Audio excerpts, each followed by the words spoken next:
Alif sampai juang akhirnya. Apa Bu Andin itu apa Bu Andin suka yang manis, suka yang pedas gitu-gitu sampai kayak Yolanda Vio, hah, ini Pak Amar ini beneran nih.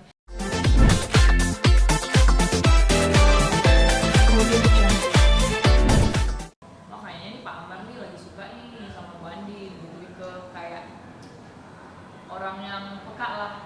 Sepertinya ini agak berubah. Berarti kemarin Kecelakaan, Ricky-nya buronan. Itu kan hari ini untuk Aplikasi Cinta terakhir kan ada kecelakaan. Iya. Nah itu gimana sih, mungkin flashback sedikit buat pemirsa Cinta seluruhnya. Oh ya, jadi kan ceritanya memang kalau sekarang untuk update-nya Ricky jadi buronan dan Ricky ini memang menjadi apa ya, threat atau ancaman besar untuk keluarga Alfahri, untuk Elsa juga. Dan yang paling menggemaskan di sini juga di mana saya sebagai Yolanda dan juga bos saya Pak Amar yang menaruh perhatian yang luar biasa terhadap keluarga Alfahri, terutama dan terkhususnya kepada Bu Andin. Jadi kayak ada sisi gemasnya gitu, dimana Yolanda tuh kan kemana-mana selalu harus bareng sama Pak Amar. Jadi kayak gelagatnya Pak Amar, tingkah lakunya Pak Amar yang udah dari awal banget. Pasti Yolanda tahu lah sebagai sekretarisnya, peka banget lah, ngerti lah. Bahkan banyak kali tuh suka VO dalam hati kayak ngomong, sebenarnya Pak Amar menaruh hati sama Bu Andin karena ya Pak Amar tuh selalu berusaha untuk melindungi Bu Andin, padahal Bu Andin itu pun bukan kliennya gitu loh. Jadi kayak ada sisi gemes. Bu Andin sendiri sebenarnya selalu kadang-kadang jutek gitu ya.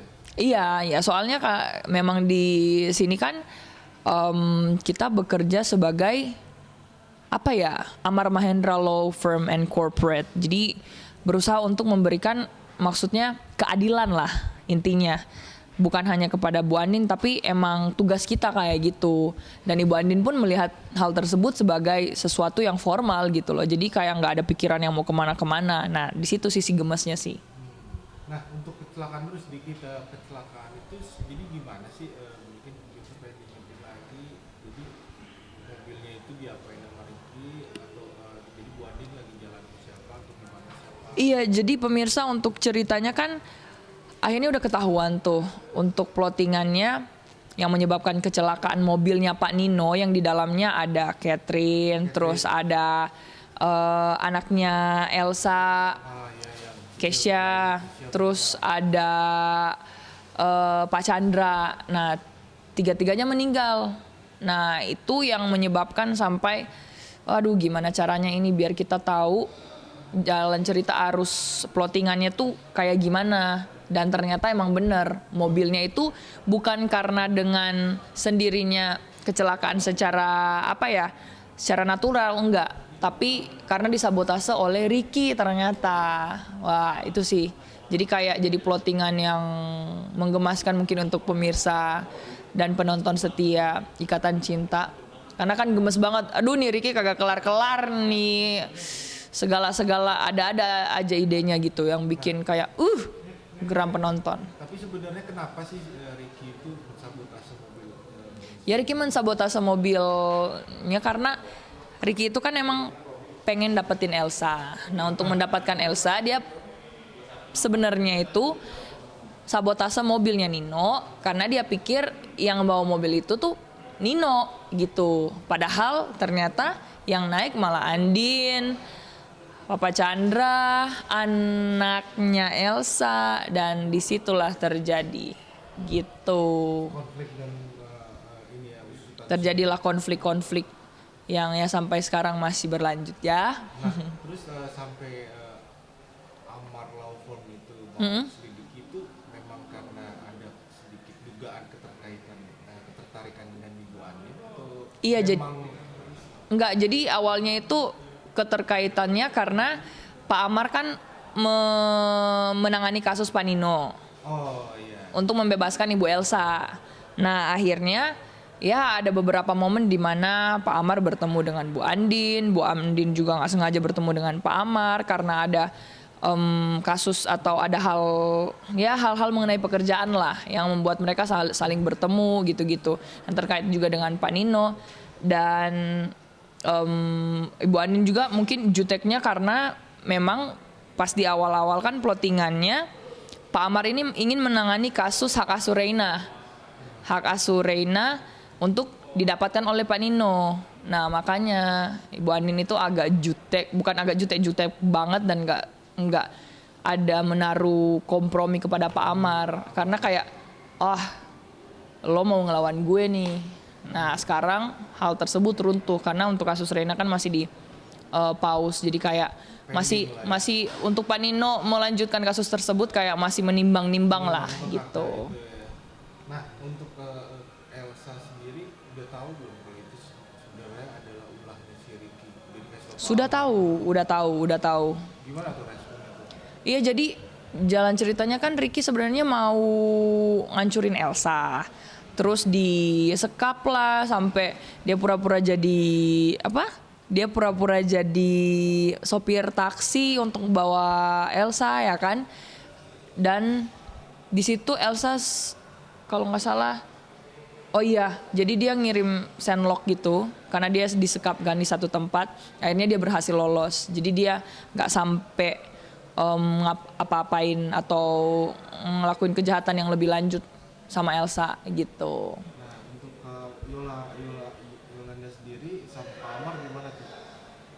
Ada tugas apa mungkin atau hanya lucu-lucuan atau seru-seruan dugaan Yolanda yang kok beda nih Pak Amar atau gimana tindak kelakuannya sekarang sama yang dulu-dulu? Iya kayak yang aku bilang tadi Kak, jadi buat kita tuh karena emang Yolanda memang sudah sangat tahu sifatnya Pak Amar seperti apa dan juga dia yang paling peka, yang paling sensitif terhadap Pak Amar karena emang udah bekerja selama belasan tahun mungkin dari awal direkrut sama Pak Amar.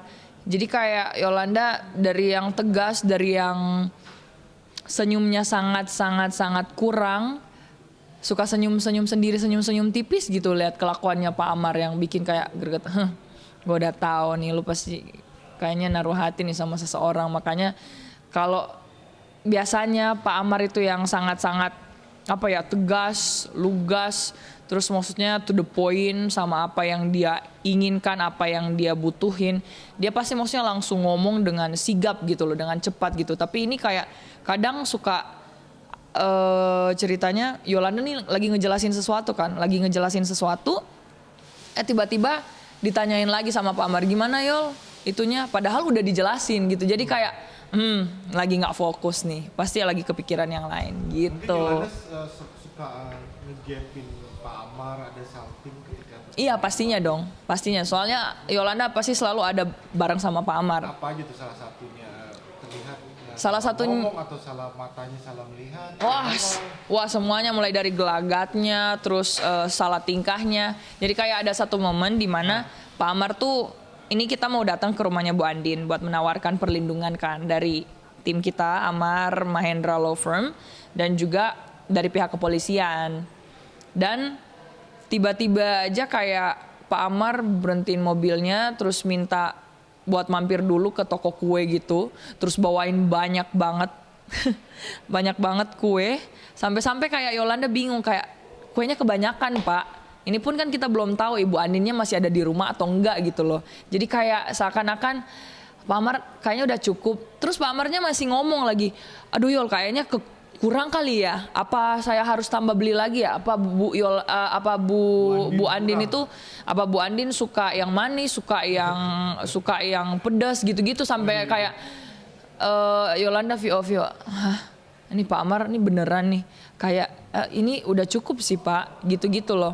Jadi aduh gregetnya di situ. Sebagai Yolanda asisten yang setia dari dulu, ada sedikit terlihat perubahan sifat ya dari Pak Amar. Iya pastinya. Saat ketemu Andin di keluarga.